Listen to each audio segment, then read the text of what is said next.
Hi everybody, welcome back to another video. Today we're taking a look at this, the Inkee Falcon 3-axis gimbal for the GoPro and other action cameras.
Okay, this is, just turn it on, 3-axis gimbal for GoPro 5 and up to the 9. DJI Action Osmo works with that, works with the Insta360 if you want to use it with that.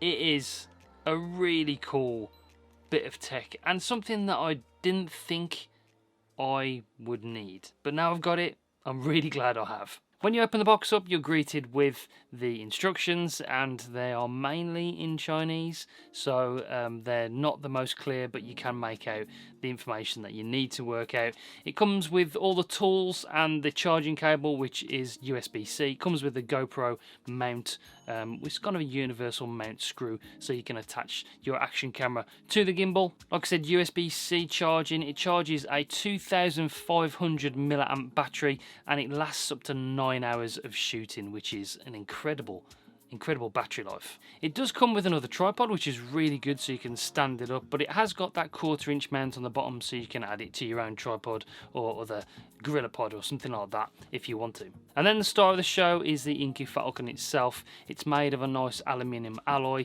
combined with plastic. It does have a nice rubber feel on the side for grip, which is really nice, I found whilst vlogging especially. And first impressions, it looks like a really well made piece of kit. It's deadly quiet when you turn it on. It's got no noise whatsoever from the motors, and the really good thing about the motors is that they turn 365 degrees. Not a lot of gimbals out there do that, but you can actually turn the gimbal around 365 degrees. It doesn't get blocked off by anything, and it doesn't hit any of the different arms and fixtures on the actual gimbal itself. Setting up was a breeze, really. It took me a couple of attempts to try and find out which way it does fit on there, but it's easy. It comes with a screw mount, like I said, to fit the GoPro on there, or the action camera, or whatever you're using.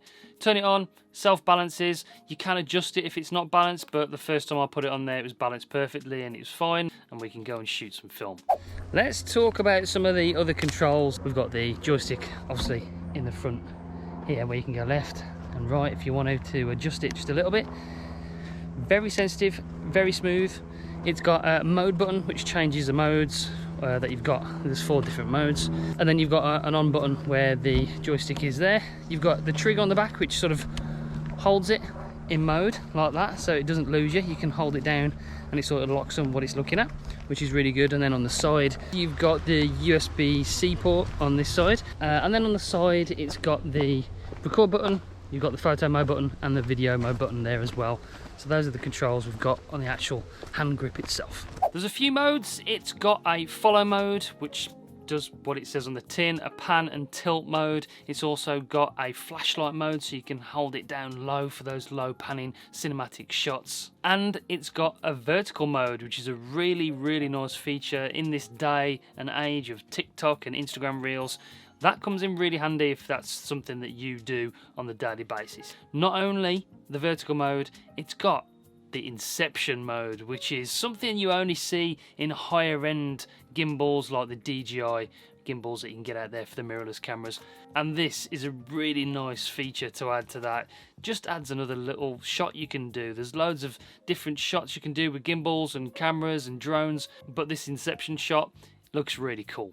It's great for time warp or time lapses, whichever camera you're using. GoPro uses a time warp, which is brilliant, and it looks fantastic, perfectly smooth. And overall, I was really pleased with the stabilization. What the camera settings that I used on the GoPro was I turned off the self-leveling and I turned off all stabilization. There's no hypersmooth turned on, because I'm guessing if you've got hypersmooth turned on, you're using it with a gimbal, it might give you some kind of jitteries. I didn't test that, but I'm sure it might have some kind of strange effect to the picture. So turn off the stabilization on your camera, use the gimbal for the stabilization, and it looks brilliant. Equally as good as hypersmooth on the GoPro. Their app, available on iOS and on Android, is really good. Another good feature. You can actually control the gimbal with the app, which is a nice little feature. Change all the settings, adjust the sensitivity, stuff like that. Connects via Bluetooth nicely, nice and easy.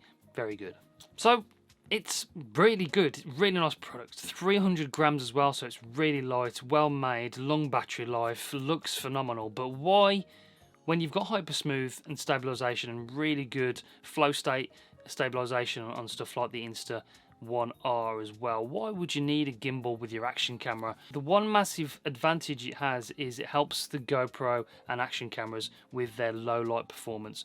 GoPros are not very good, and action cameras in general are not very good in low light, and that's because of the stabilization. It crops in quite a lot and it loses a lot of the detail in the shot, and it's not very good in low light. So if you turn off the stabilization, bang your GoPro on a gimbal, you're going to get a lot better shots in low light conditions. I haven't tested this myself, but I know a man who has. My podcast partner Danny Black has done a really good video. I'll link it up above, go and check it out, and it gives you some examples about why the GoPro works really well with this Inkee Falcon in low light conditions, and it gives you some test shots and stuff like that. So go and check that out. Talking to Danny, we've got a podcast, it's called Tech is Hard. If you want to go and check that out, it's lots of fun. Brilliant community over there. We're doing really well on Apple Podcasts and Google Podcasts and Spotify, not so well on YouTube. But it doesn't matter. I'll link all the links down below. If you want to check it out, come and join us on the podcast.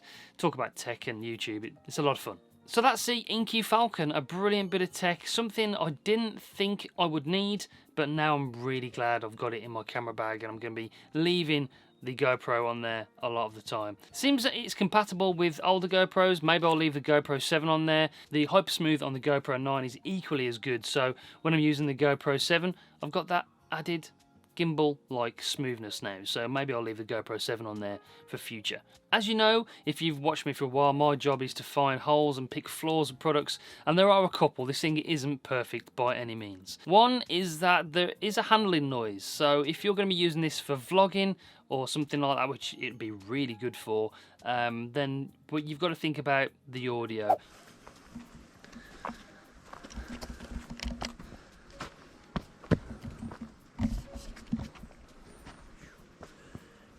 Or just be really careful when you're handling the gimbal while you're talking, because when you're moving around a little bit, you will hear a bit of handling noise from the vibrations going through the actual gimbal into the sound on the GoPro. So you're going to pick up a little bit of the handling noise if you're vlogging. But as you've seen, you control the gimbal from the app, and that did crash a couple of times. But software update, it's probably an app that maybe doesn't get updated as much as it should, so that's just a little nitpick as well. So overall, the Inkee Falcon Gimbal, something again, like I said, I didn't know that I would need, but that feature of connecting wirelessly to the GoPro is mind-blowing to me. That works really well, especially when you turn the gimbal off, it turns the GoPro off, and it just negates the need to actually touch the GoPro at all, which is amazing. Really good feature. I like that, and like I said, I'm going to be leaving my GoPro 7 on there full time.